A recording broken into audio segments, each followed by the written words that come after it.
Hello dear friends, I'm Asmita. Today we are starting with a new series, that is the ROOK ENDGAME series. So in this video we will learn an interesting, instructive and basic position of the ROOK ENDGAME. So let's check out. Here's the position. It is white to play and win. This position is also known as the Lucena's winning position.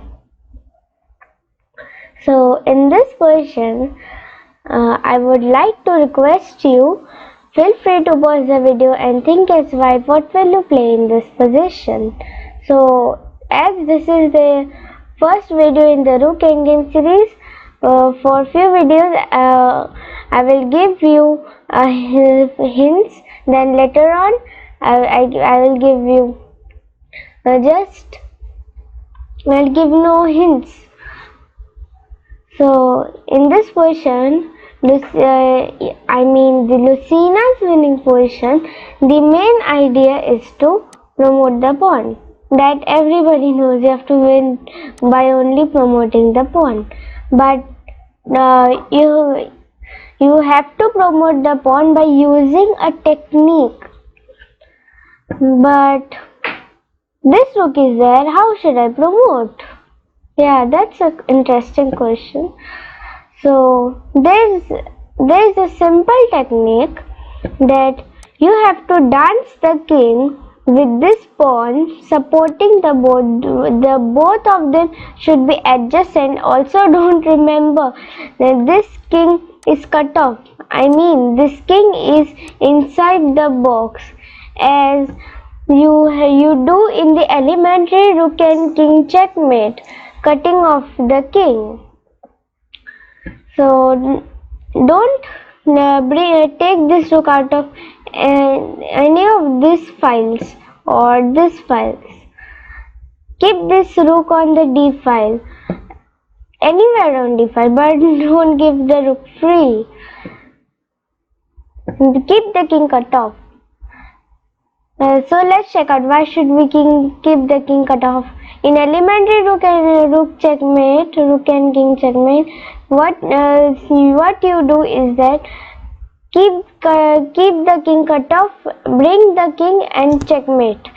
But in this position, this rook is cutting off the king by means to promote the pawn and not letting this king to enter on e8. That's the key square, because in that square the pawn is promoting.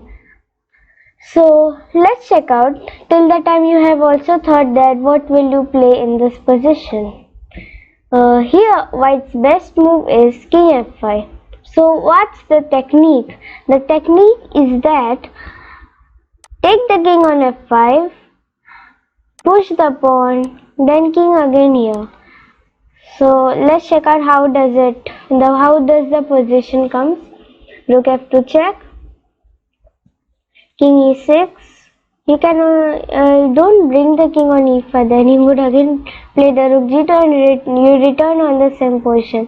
And also remember, don't do it 3 times, so because it will be a 3-4 repetition and you will draw the game. Like this, in tournaments, many young players draw the game in this position or even lose. So I wanted to show you. That's why I wanted to show you this technique. So let's take that. Yeah, king f5, rook f2, king e6 is the best move. Rook e2, e5, king c6. Sorry, that's black's move. Yeah, king c6, king f6, rook f2 check, king e6. So did you see what's the technique? The king will come on the king will just go on f5 and e6, on f5, then on e6 and push the pawn. Then he will go on f6 and e7, then push the pawn. Then he will go to f7 and e8 and push the pawn. So like that he will just dance around. But after the 8th rank, there is no more files after that. So then there comes another technique to win. So rook e2 as follows the pattern: king c7, king f7, rook f2, king e8, rook e2, e7. And white says that no, I have no more square. I can promote only. How I can dance more? But you have no infinite ranks like that you will dance with the king and your pawn like that. So again, I would like to request you, feel free to pause the video and think as white, what will you play in this position. As I told at the starting, I'll give you some hints. So the hint is that there is a technique known as the building bridge. You have to build a bridge with your rook and between the white king and the black rook to block the perpetual checks when the king comes out. As if he immediately comes out, then the rooks give perpetual checks like here. But if you at some when your king reaches on e6 and when the rook gives check on e2, you cannot play king f5 as your pawn is also lost. The king has also a property of defending the pawn. So till the time you have also thought what will you play in this position. The best move is after here. The best move is rook d5. Here comes the building the bridge.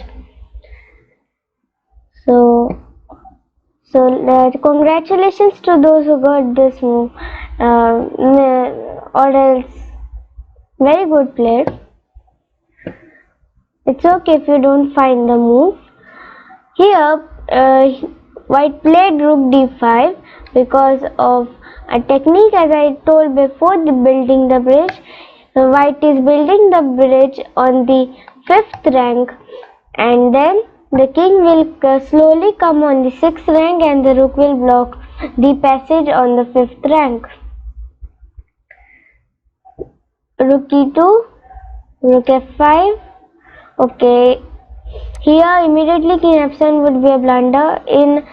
It will depend on the positions when you play king f2, because in some positions it happens that king f2, rook f2 check, king e6, rook e2, rook e5, and here builds the bridge, but not in this position, because after this black would simply capture the pawn. King takes, king d7, king f6,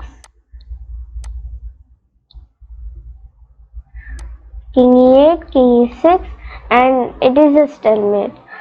As we learned in the previous series, the king pawn endgame. So let's get back to the position.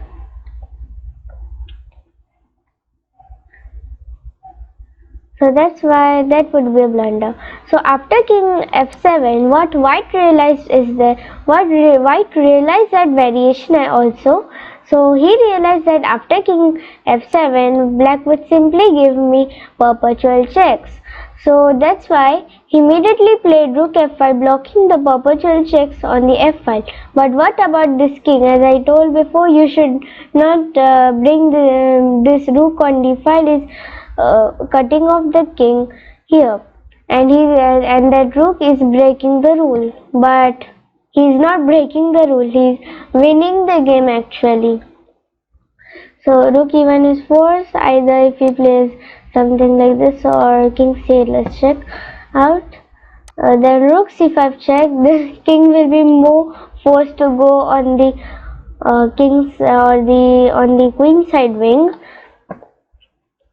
So then king d7, rook d2 check, king e6, rook e2 check, rook e5, rook into e5, king into e5. Now that building bridge idea works.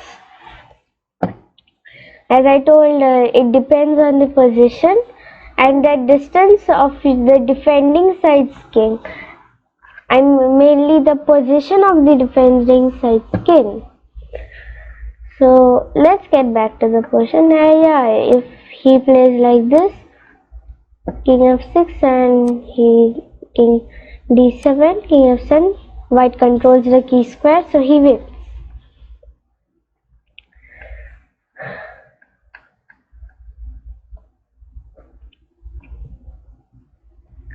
So that's why rook e1, king f2. Now after king f7, he cannot give any perpetual checks.